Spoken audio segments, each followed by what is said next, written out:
পুরো সংসারটা ঠিকঠাক মতন চলে যায়, এটা তোমার মনে হয়? কি গো, শোনো না, বলছি তোমাকে দেখো আমি কিছু জিনিস হোয়াটসঅ্যাপ করে দিয়েছি, ওই জিনিসগুলো কালকে একটু নিয়ে এসো না। বাবা, এটা কি 5 মাসের জিনিস আনতে একবারে দিয়ে দিয়েছো নাকি? ওটা 1 মাসের জিনিস, 5 মাসের হতে যাবে কেন? আর তাছাড়া তোমার ফেস ওয়াশটা, এটা তো আমি গত মাসে এনে দিয়েছিলাম, এর মধ্যেই শেষ হয়ে গেছে। ওটা তো এমনি একটুখানি একটা জিনিস, ওটা তো 1 মাসের মতনই চলে, এর বেশি আর কতদিন চলবে? আরে এইটুখানি ফেস ওয়াশের দামই 200 টাকা। আর তাছাড়াও তোমার ফেস ওয়াশ শুধু, তোমার পারফিউম, তারপরে তোমার লিপস্টিক, আইলাইনার, আরো না জানি কত কিছু তুমি আনাও।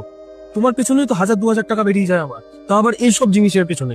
কি বলতে চাও তাহলে তুমি, যে আমি নিজের জন্য এইটুকুনো জিনিস আমি খরচা করতে পারবো না? আমি একবারও সেই কথাটা বলিনি। খরচা করো, নিশ্চয়ই করো, কিন্তু আগে তুমি 2000 টাকা বাইরে বেরিয়ে ইনকাম করো, তাহলে তো তুমি বুঝবে যে 200 টাকা খরচা করতে কতটা গায়ে লাগে আর কতটা কষ্ট হয় 2000 টাকা ইনকাম করতে। আচ্ছা ঠিক আছে, আমার জন্য তোমাকে কোনো জিনিস আনতে হবে না, আমি নিজে উপার্জন করে নিজের জিনিস আমি নিজেই কিনে নিতে পারবো। তুমি যে সংসারে যে জিনিসগুলো আনো সেগুলো এনেই আমাকে উদ্ধার করে দিও, কিচ্ছু এনো না আমার জন্য। ঠিক আছে, হ্যাঁ, দেখবো কত টাকা রোজগার করতে পারো তুমি। হুঁ, যেন পয়সা কামানো কোনো ব্যাপারই না এমন ভাব দেখাচ্ছে। সে যাই হোক, আমি তোমাকে কাজ করার কথা বলেছিলাম, বাইরে বেকার বেকার ঘুরে বেড়াতে বলিনি। তোমার মনে হয় আমি রাস্তায় ঘুরে ঘুরে বেড়াই?